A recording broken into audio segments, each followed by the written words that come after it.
everyone. Welcome back to a new week of discussions, and I cannot believe some of the stuff that happened this week. Honestly, I know I've said 100 times how I didn't know anything about Jane Eyre going into this, but I really didn't know anything about Jane Eyre going into this, and oh my goodness, I cannot wait to discuss. And the juicy bits start immediately. So let's dive in. All right, so Jane and Mr. Rochester go off for their wedding at the little chapel that's in town. And, the wedding ceremony begins, and there's some people kind of in the chapel that Jane doesn't recognize, and she's like, oh, whatever, that's fine. And they get to the point that they say, oh, speak now or forever hold your peace type of thing. And someone speaks up. Like, what? Was not expecting this. Okay, so here's what happens. It ends up coming out that Mr. Rochester is already married. What? Okay. So then the book goes on to say, my nerves vibrated to those low-spoken words as they had never vibrated to thunder. My blood felt their subtle violence as it had never felt frost or fire, but I was collected and in no danger of swooning. I looked at Mr. Rochester and I made him look at me. His whole face was colorless rock. His eye was both spark and flint. He disavowed nothing. Okay, so wild. Like, first of all, Charlotte Bronte's writing is gorgeous yet again. Second of all, what is actually happening here? I was not expecting that. Maybe this is like one of those things that everyone knows about Jane Eyre, and like for a while now, when I said this a few videos back, I actually thought we were just, falling into this love story. So maybe it still is. It's just like a love that didn't work out or whatever, or maybe it works out. But wow, okay. So that happens. And then I had another quote that I liked a few pages later, so I'm just going to share that as well. There's actually a ton of good quotes, but I'm just going to share one more. And so she is thinking, and she says, I looked on my cherished wishes yesterday, so blooming and glowing. They lay stark, chill, livid corpses that could never revive. I looked at my love, that feeling which was my master's, which he had created. It shivered in my heart like a suffering child in a cold cradle. Sickness and anguish had seized it. And this is actually more or less how that chapter ends. So just kind of this really sad experience that she's discovering this on her wedding day at the church. Okay, so more to come as we keep discussing. But please let me know what you thought when that happened, because I was freaking out. All right.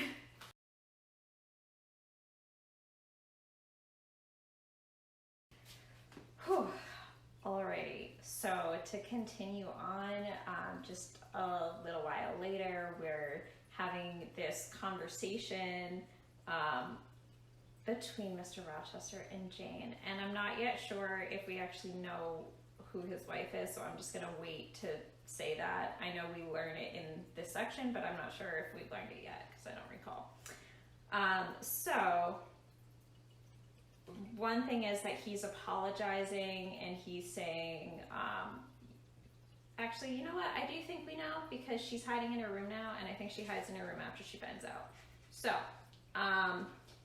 So we find out that Grace Poole, this person that she thought was this like vile, monstrous creature this whole time, and she's been afraid of Grace, we find out that Grace is actually like the full-time nurse for his wife, and his wife, he was kind of like tricked into marrying for like the dowry or whatever, and she's insane, and they never had a relationship, and it was just like a family connection sort of thing.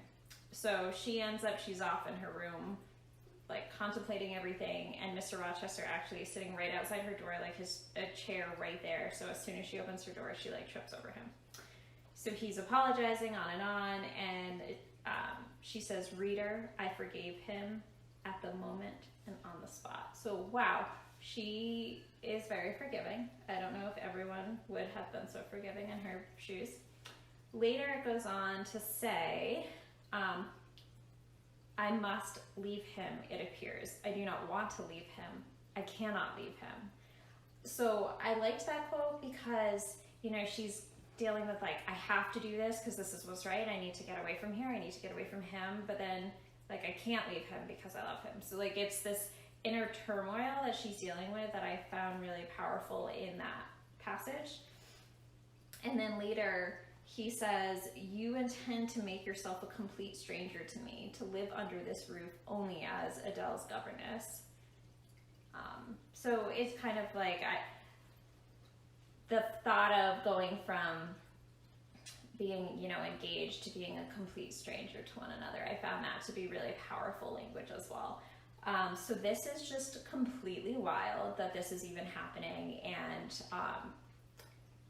I know in my last video, I said I really wanted to know what the deal with Grace was and like what's going on, but I was not expecting this. I didn't really see her as necessarily the monster she was being depicted as, because I was like, okay, we're hearing that she like sits around embroidering, and then we hear that she's lighting people on fire, like maybe, but it wasn't like matching up. So now it makes a lot more sense, but I'm just blown away still.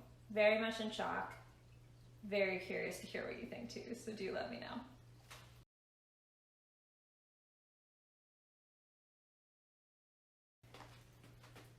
Okay, so we continue to have these conversations back and forth between Jane and Mr. Rochester that we're learning more of what's going on. What I really liked about this section is that we suddenly basically relive everything that's happened since they met, but from his perspective instead of Jane's. So that whole experience was very cool to me.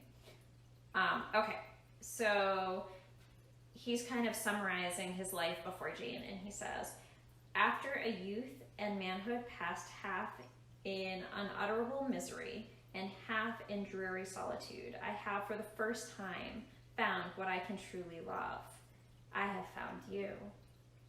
He goes on to say, "You are my symphony, my better self, my good angel.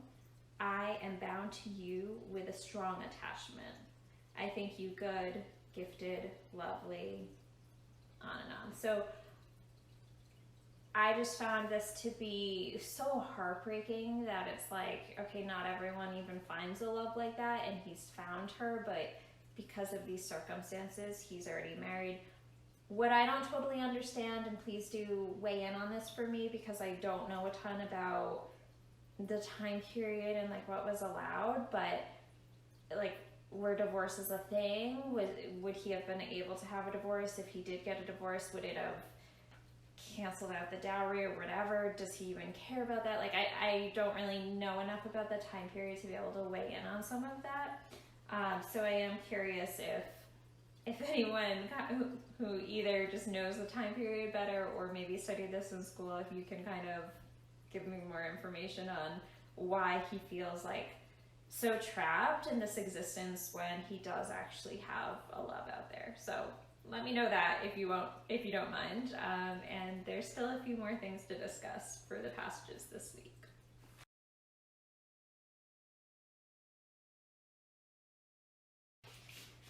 All right, so they're still having this conversation. I found a bunch of quotes that I liked, so please excuse me that so much of the quotes for this week are kind of in this section, and there's not going to be as many quotes in the rest of the section, but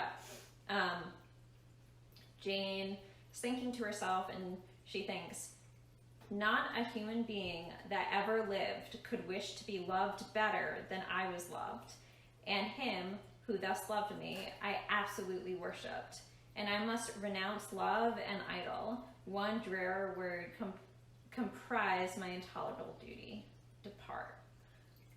So this is when she's just really like having this kind of inner monologue with herself about the fact that she just needs to get out of there because she just doesn't think it's right to be in this situation where he is married to someone else and she basically doesn't want to wind up his mistress. So So that's kind of the turmoil that she's dealing with there.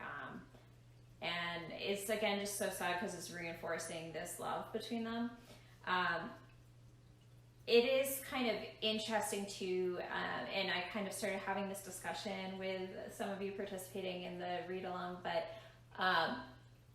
this is kind of like Jane's the first time she's like really met a man that was like even remotely nice to her, and she kind of falls head over heels, and it's kind of interesting that that is occurring, but like Mr. Rochester is a bit older and more worldly, and he's just as head over heels. So it seems kind of like whirlwind, but also they are spending a lot of time in each other's orbits. It's kind of like this remote area. So yeah, kind of interesting to think about. But now they're saying, like, despite basically possibly being the love of each other's lives, she needs to be away from him. So very sad times, but I'm curious what you think as well.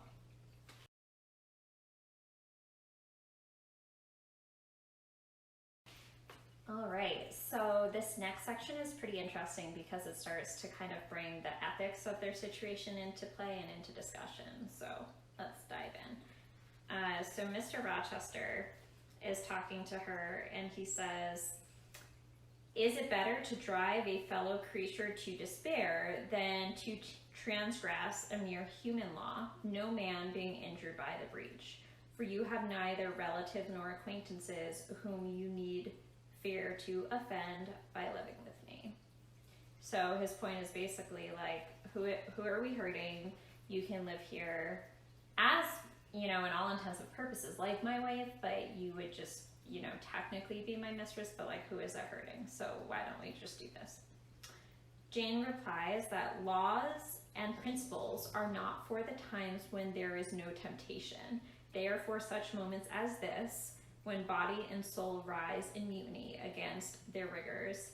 Stringent are they.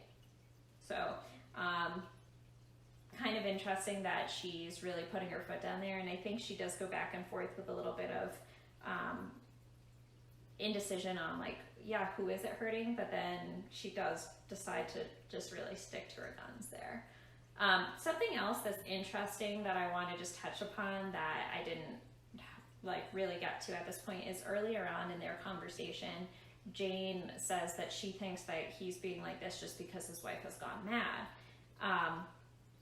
And so he says, basically, "Oh, so you think I would be like this if you went mad?" And she's like, "Yes." And he says, "Okay, then you are mistaken, and you know nothing about me and nothing about the sort of love of which I am capable. Every atom of your flesh is as dear to me as my own.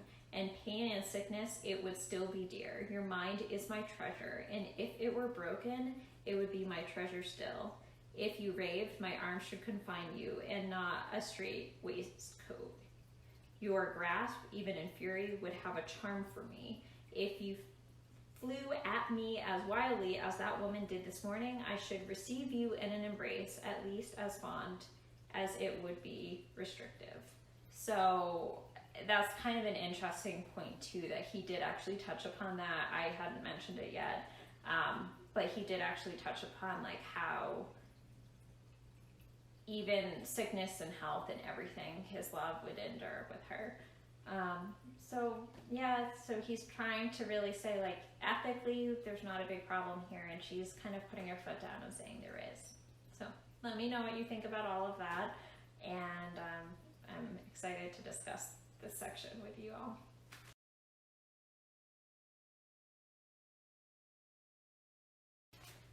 Okay, so what does Jane do?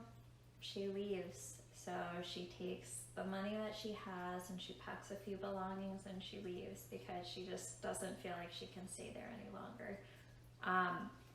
So at first she ends up like hitching a ride, paying someone, leaving some of her belongings in his carriage. But she makes her way into this village and she's just trying to have people like feed her and help her and give her a job of some sort. And it's not really going so well. So at one point she's just kind of sitting and she's watching animals that are scurrying around nearby. And so then she says, or she's thinking. But I was a human being and had a human being's wants. I must not linger where there was nothing to supply them. So I found this interesting because throughout this chapter I had noticed a lot of her observations about animals and insects and things like that. And it kind of brings us back to that quote about, I'm not a bird and no cage can ensnare me or whatever. So the fact that we're seeing more of the comparisons to animals here, but then also the fact that she's kind of like seeing them survive in the wild and their natural habitats, and she's just thinking like, I need to find a way to survive as well. Like I have basic needs and that's what I need to focus on being met right now. And it also, of course, makes her think back to like how cushy her life could have been if she just stayed at Mr. Rochester. So like immediately she's fallen from this pedestal, but she just wants to make it on her own. She wants to kind of start from nothing and figure it out. So that's an interesting situation that we've gotten ourselves into at the later part of the section, and there's a few more things that I think we should discuss as well.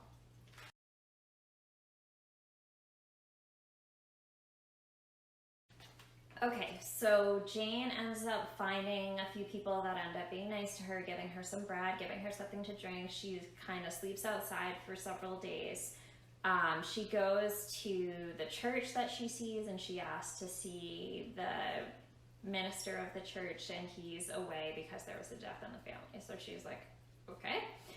So she sleeps outside some more, survives on whatever she finds some more. Then as she's almost like hallucinating, she's so tired, so hungry, she sees a light on in the distance and she just starts walking towards it, and it's like rainy and cold, and she's looking in the window and she sees these young ladies who are like studying German and talking about the books they're reading and just having this like very sophisticated evening. And so she decides she wants to see if they will help take her in. So she knocks, and the housekeeper ends up answering and like making her stay outside. Nope, you're not welcome in. I don't know like what your situation is, what you want to do here, but no.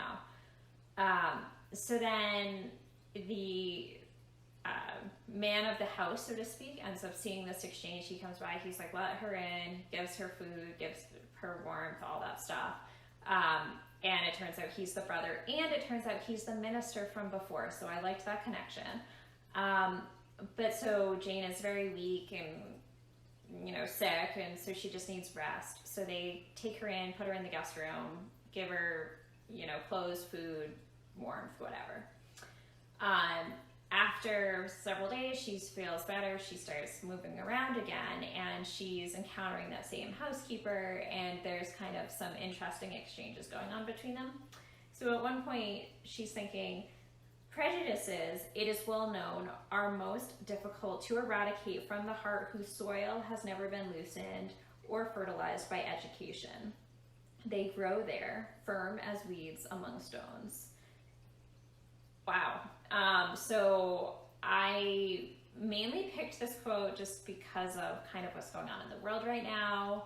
Not so much as far as the context here, because the context here is really just, there's prejudice against Jane because she looked like a beggar and looked homeless and things like that. Many times in this section, she says to the different people of the household, like, I'm no different than you. I've just kind of been down on my luck, which is really interesting. And she kind of points out that Christian ideals should be supportive of helping those who want to help themselves and that sort of thing. But as far as current context of things going on, it's super interesting because I think a lot of people right now are having kind of an awakening about maybe some prejudices they held that they didn't even realize were prejudice and things of that nature. So the fact that I just loved this analogy to like the soil that hadn't been worked through yet, and it's kind of like that part of your journey that you need to face head on and work through and work on not not holding these prejudices any longer. So I actually just love this quote in general for everything that it represents, more so in external context of the book rather than internal. But let me know what you think as well.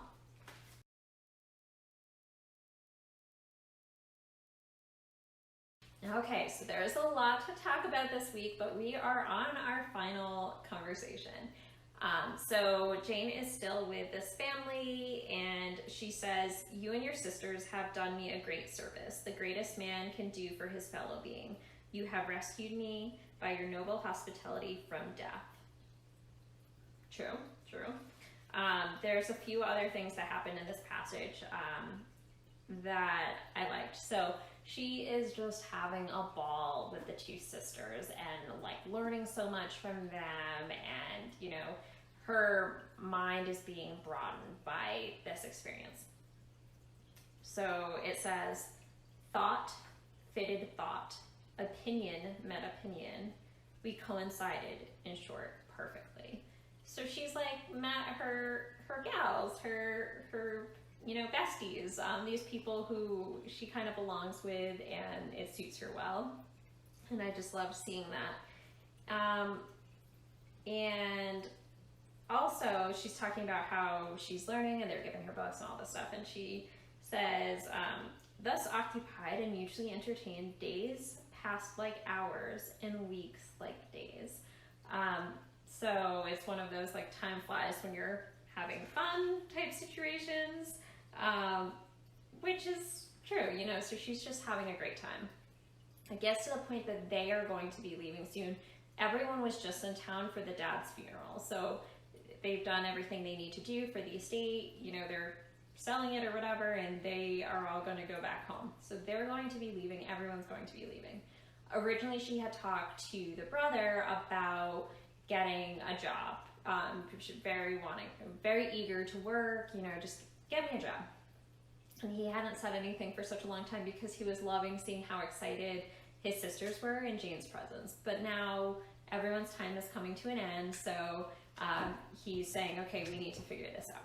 So she approaches him and she's like, oh, did you end up finding a job for me? And he's like, yeah, but like, you're not gonna like it, but it's something. And she's like, okay, I'm not picky, like, is it being a servant? Like, is it, like, what is it?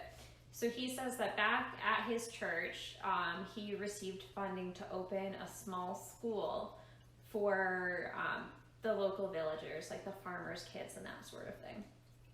And so a position is open to teach them, and that person would have their own furnished apartment, like connecting to the schoolroom. But, you know, it's not glamorous, it's not, you know, it doesn't come with some luxuries that he thinks she might be accustomed to. So like, I'm sure you're not gonna want it, and blah, blah, blah, blah. And she's like, what? I totally want it. So she's really excited, and then now he's really excited that she's gonna take it and that she's eager about it. And, you know, it kind of ends with, when will you start? And she's like, you know, I'll start next week. I'll move in tomorrow, whatever the case is. So Jane now has kind of a direction in life again. And I'm curious how long she'll stay there and what her life will consist of. Also, now that I'm mentioning it, I'm actually really curious what it's going to be like for her, because this is the same town that she was kind of like walking around destitute, asking for handouts, and people weren't really, some people were giving it to her, some people were kind of like, so it's going to be kind of interesting that now she's going to be like a local figure in the town as the teacher, and are people going to see her differently, and what's that going to be like? So, this was the last section where we do 5 chapters a week. We have 2 weeks left, and both of those sections we will just be doing 4 chapters a week. There's not that much left in the book at all, so if you can see that, that's what's left. This is what we've already done. Oh. So not much left to cover. I'm really eager to finish because I just literally don't know where things are going, and I want to. Please do let me know your thoughts on all of this, because this week was a wild ride and I can't wait to hear what you think. So as always, happy reading and can't wait to discuss. Bye.